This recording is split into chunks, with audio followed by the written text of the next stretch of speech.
YouTube channel. Today I am discussing about project called credit card fraud detection, friends. It is a very important project. It will help you in the practicality or if you are searching jobs. So it is a very project for your resume, friends. So let's go into the video on the project. So we can start, friends. So here first step, I am importing all the necessary libraries like for visualization, matplot, labor, cborn and plotly, and for data processing, all those things numpy and pandas I am importing. Okay, and for model I am using random forest class and I am splitting the data. So for all these metrics and all those I am using sklearn, friends. So this is all about importing necessary libraries. After that I am defining some parameters for random forest classifier. What metric we have to use, I am using Gini, and the number of estimators and number of jobs. Okay, for parallel jobs. And the for train, test and split, what is the size, what is the test size, what is the validation size, and for how many k-folds for crash validation, and the random state. Okay, so this is all about introduction, friends. This one, so this function, so here I told, right, I'm using plotly for visualization because plotly is a very good Python library for visualization. So I am running this code in Colab, right? So plotly, if you want to run plotly in Colab, we have to add this code. Okay, because of the browser state and all those things we have to take. So this is like a HTML code, we have to add this. Okay, that's why I'm adding. I took from the Stack Overflow, so that's why I'm adding this. And after that we have to run, suppose if you are doing some visualization, if at every snippet or every cell you have to run this function. So instead of why we have to run every time, so that's why I'm importing IPython library and I'm calling ipython.get_ipython.events.register. I want to run this pre-run cell. So I told you, right, I have to run every time when we are doing visualization. So to avoid that manually, with the help of this code, it will run automatically. So no need to define at every visualization stuff, friends. So this is all about. So these two are very important if you want to run plotly in Colab, friends. Okay. In the next step, I am ignoring all the warnings like depreciation warning, user warning, runtime warning, and feature warning. So I am ignoring all the warnings. And I'm setting the number of rows and columns, like how many rows. Normally when suppose if you have large data set, we can see only small amount, finite amount of rows or data in our Colab or in the cell, right? So with so I'm putting 10,001 so as a parameters to display that type of data, that much data. And I have this data set in the drive, so I'm accessing the drive using Colab. So this is the column from google.colab import drive. So we have to mount the drive in this Colab, right? So we have to call G drive, Google Drive. So it will, after if you run this cell, it will ask the which email ID, which drive you want to use, then you have to allow, then it will mount automatically. Then this is the reading the data. So this is the data, friends. After the video after uploading video, I will upload this data set and code in the description. Okay, so after I am reading the data, I am checking the data. So this is a credit card fraud detection data, right? How many rows there and how many columns are there. So this shape is a consists of two things. It will give like a tuple, right? That's why I'm taking 0 and 1. So that's why 0 is the rows and one thing is the column. So I'm printing those. Then I'm printing df.add. This gives a glimpse of the data. So using this data_df.add command. So this is the data, friends. So all our features is in like v1, v2, v3 because of some security purposes. We are doing like this. Okay. So let's look into the details of the data, like description. Okay, what is the minimum, what is the mean and the count, max, all the quantiles, all those data it will print. Okay, so we can say there are it also showing there are 2,84,807 rows. So from this count also we can say that only. Okay, that's what I mentioned. Then we can check the missing data. So I'm giving percentage also and the total value. So for total, how can we calculate data? Our data frame variable is dot is null underscore dot sum. So it will give the total count of sum. Then we can sort the values. Now I am not solving, not sorting anything. So I'm automatically to sort. I am not putting ascending. Okay. Then if you want to know percentage, how can we do? So we have to multiply with 100.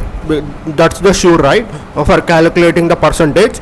Then we have total by, we can, how we have to we have calculated how many are there. Okay. Then we have to divide it by with the same thing, and we have to multiply. Then only we calculate the percentage, right? That's what I'm doing. Okay, I'm using count, and here I'm adding total, and total here I'm in the dividing part, I'm counting how many are there.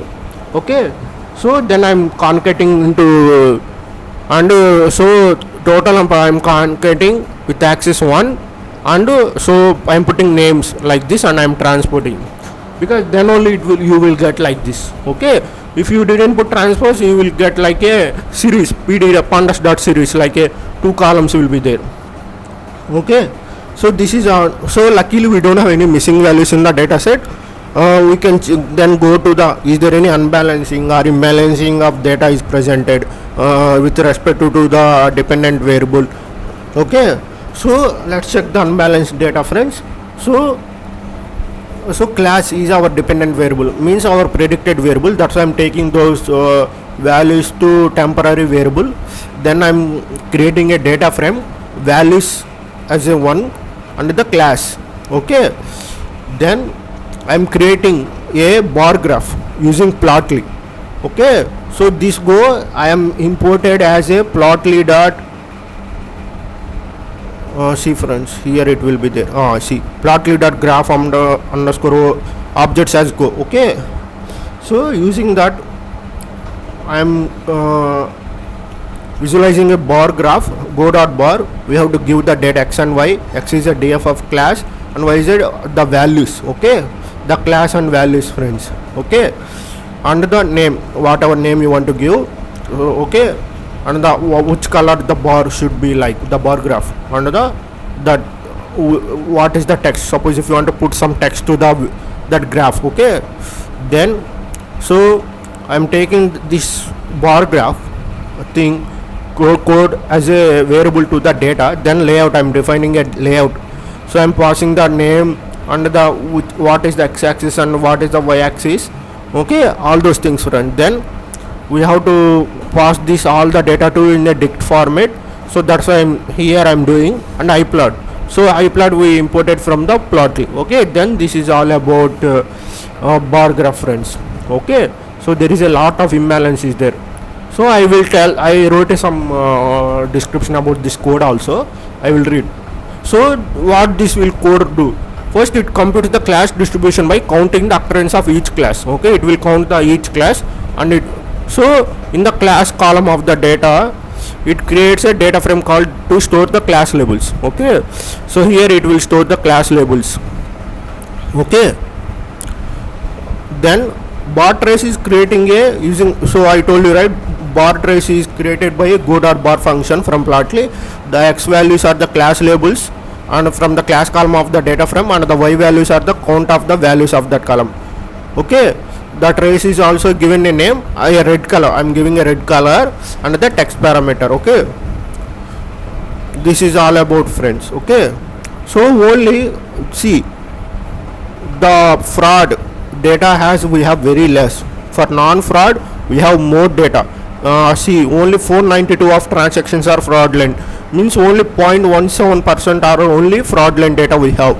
Okay, so this means we can say data is very highly unbalanced. Okay, so let's explore the data, friends. So we have 0 and 1. 0 means non-fraud, 1 means fraud. So I'm separating using, so our data is located in data underscore df. So I'm dot loc. So where class equal to 0 means the fraud, I am taking to class 0. Where the data underscore df dot loc data where class equal to 1, I am taking into class 1 variable.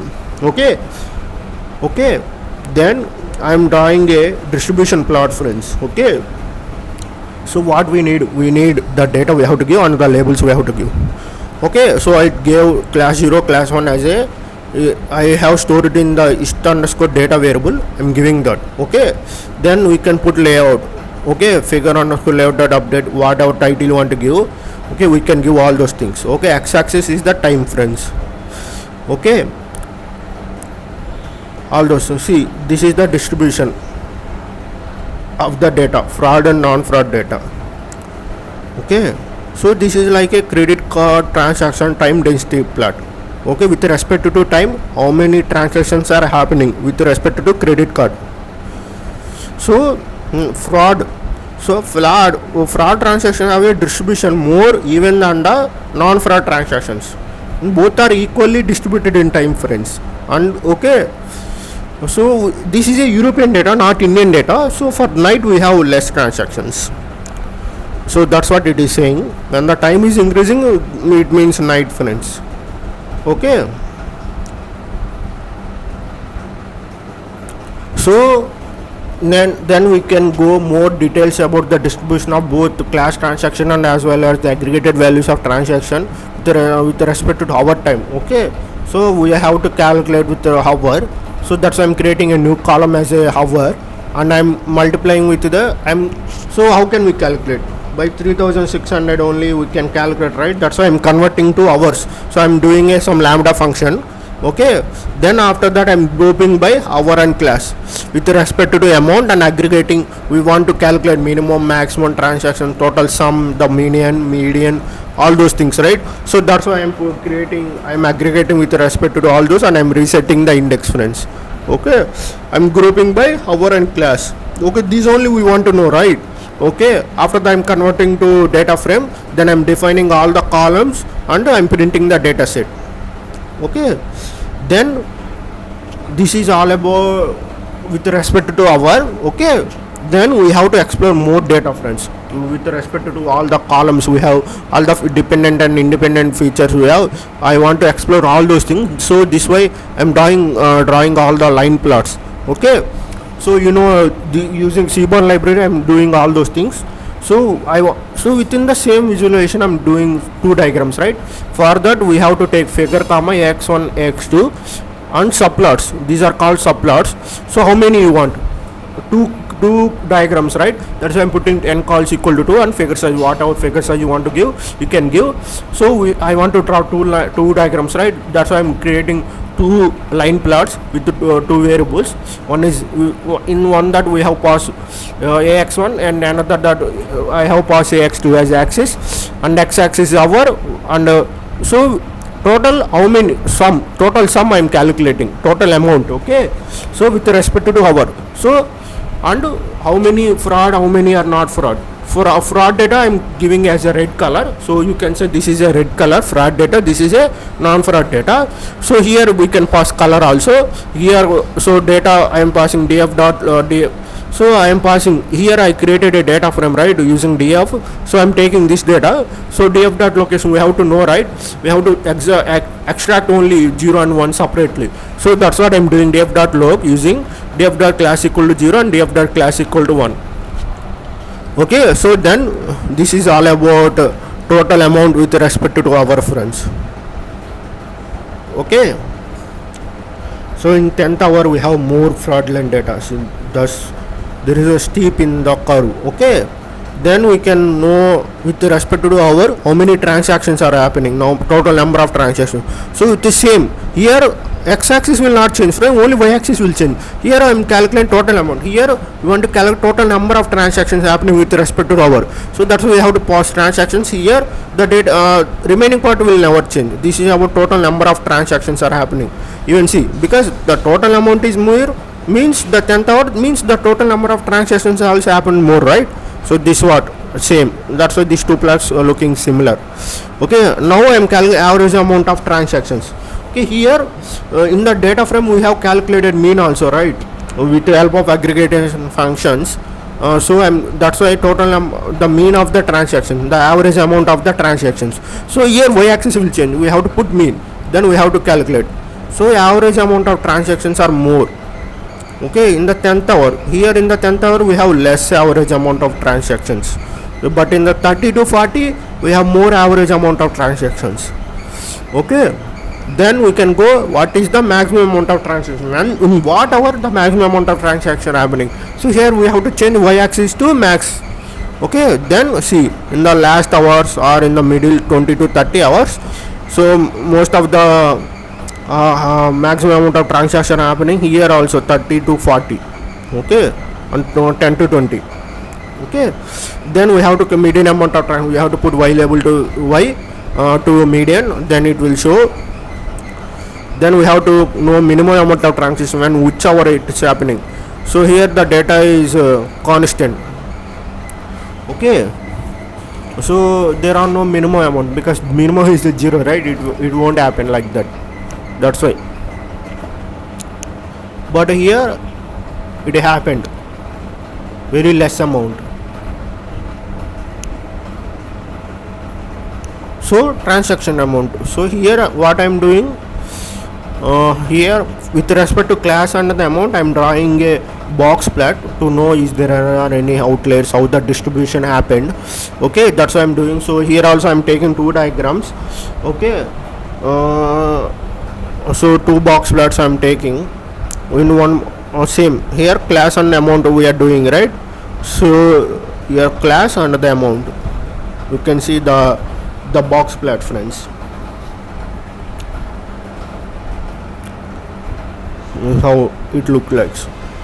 So these are all the outliers, friends. Okay, then I am calculating, I am knowing about, see about this data amount and class, right? So how the values, how the described means some statistics of this amount and class. So I am taking those things into one variable, and I am taking two classes 0 and 1 separately. For each class I am doing some statistical observation I am finding. So that's why I am using describe.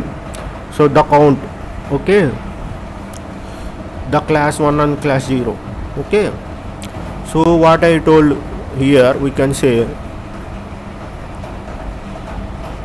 here we have defined what is 0 and what 0 means not fraud means 1. So here also 0 means not fraud.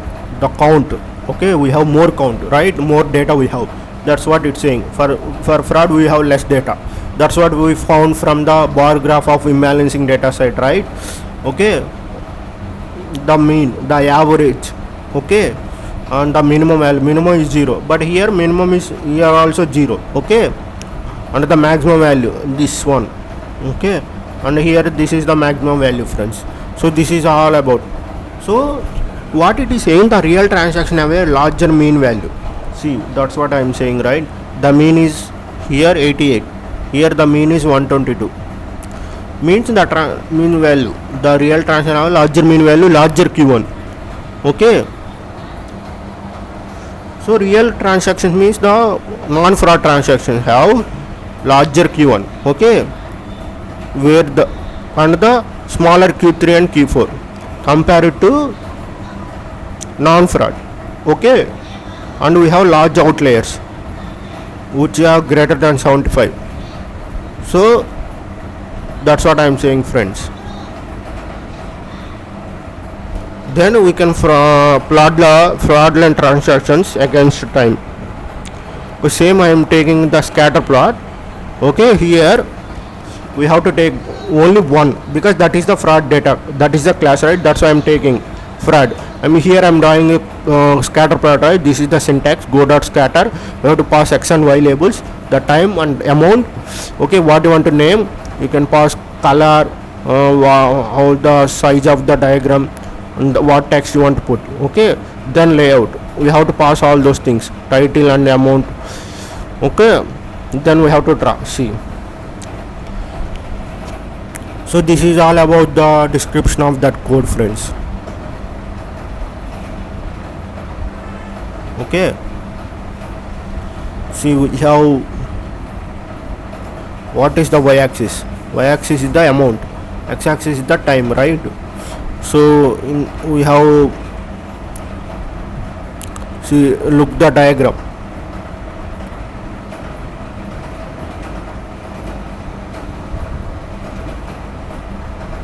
This is the amount of fraudulent transactions, friends. We have see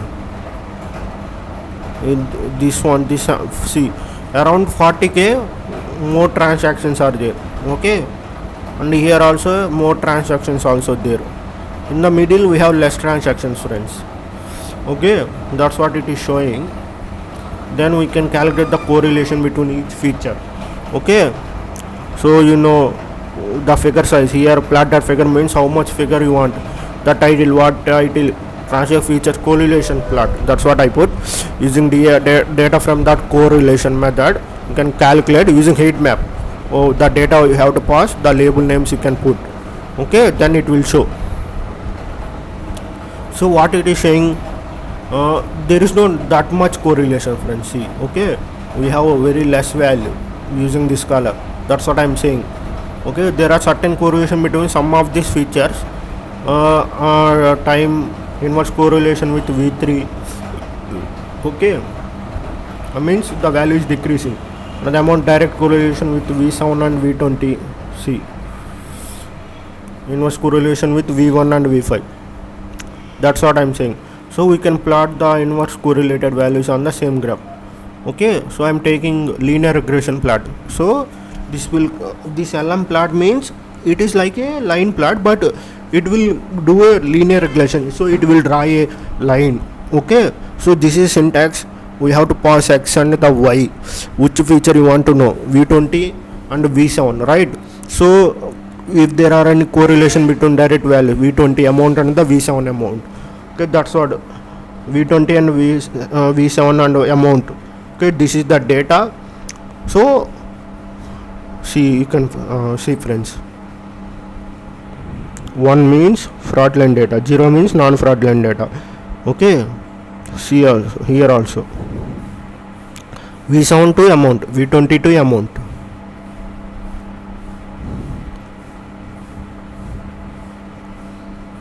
So from C, two couple of features are correlated. The regression lines for class 0 have a positive slope, while the regression line for class 1 have smaller positive slope. Okay, see, for 0 we have large slope. That's what it is saying, positive slope. Have smaller, only small slope, because the data is less. Okay, that's what. Then we can go density plot, friends. Okay, so this density plot will tell you with respect to each feature we have two classes, right? 0 and 1. How they are distributed for each feature. So this for each feature we can know for each column. So we can draw density plot. So we have to take all the values to one variable. Okay, so I'm taking class 0 to 1 where T0 variable, class 1 to T1 variable. I'm setting style wide grid and drawing the figure, and where I'm giving the figure size. So we have to run a loop because it is calculating for all the columns, right? So I have to take all the values to variable, right? That's why I'm running a for loop with var, and I'm increasing the ith variable by 1, and so we have to draw plot, subplot, right? And these are candidate density estimators to know the distribution. So we have to pass this. We have two classes, right? So we have, or in each diagram we have to draw two distribution. That's why we have to take two KDE plots. So which one you want to take? 0 and 1 we have to pass. Then we have to pass labels and it will draw. So this is all about, friends. See, here they are similar. There is no separation, that much gap. Here there is not that much gap. Here there is not that much gap. Here there is a gap. Here they are more separated. Here they means there is no separation. Okay, that's what. There is a gap, there is a separation. There is no gap, they are not separate. Okay, so it say we can observe good selectivity in terms of distribution for the two values of class. E4 V11 have clearly separated. That's what I explained, right? They have clearly separated, and remaining they don't have that much separate distribution. Okay, some features they have very similar. Okay, few in general we just few exceptions. Time and amount, the feature distribution for legitimate transaction value of class 0 is centered around 0. Sometimes with the long queue of means if the distribution is like that, there is a queue. Okay, left skewed or right skewed. That what I am telling. Okay, So this is all about EDA, friends. So what it is saying, sometime with a long queue at one of the extremities, in the same time fraudulent actions have a skewed distribution, because I told you that most of the data is skewed for the orange line. Orange means fraud data. See friends, skewed data. Okay, then we can separate the text target and the dependent variable and independent variable. Okay, y and x. So target is a y, predictors are the x. So except the class column, remaining all are predictors, right? That's I'm putting to in a list. Okay, then I'm splitting the data. Okay, train and test and train and valid. Okay, I'm using random forest classifier. Okay, so we have to pass number of jobs, how many jobs you want to pass. If you want put give random state, so which metric you want to use, I'm using any. Okay, number of estimated 100 I'm putting, so it will train. So 4 jobs, I have 4 4. So in my 4 cores are there, so that means the number of jobs, random state 2018, that's what I give. Okay, then we can predict. So we can give features important, which features are more important. So using this is the using bar plot only I'm drawing this. So I'm taking features, predictors. So I'm creating a data frame, feature predictors and feature importance. So this automatically random forest classifier will give which are important features. So that's I'm taking from the CL of the feature underscore importance underscore. So I'm sorting all those values. Okay, so I'm drawing a figure size I'm giving. You can give whatever you want, title. So bar plot, we have to pass x, what is the feature, right? And the y, feature importances. So data is presented in here. See friends, so V17 up to V17, V12, V14, V16, up to this have I value, means these features are providing or contributing. So means these are very important features, friends. Okay, that's what it is showing: V17, V12, V14, V10, V11, V16. So let's draw a confusion matrix, friends, using PD dot cross tab. So we need like this, right? That's why I'm taking PD dot cross tab function. I am passing validation data and the predictions. Okay, so plot dot supply, we need only one diagram, right? That's why I'm parting n calls equal to 1. So using heat map, the data where the data is there and the labels whatever you want to put, then we can say.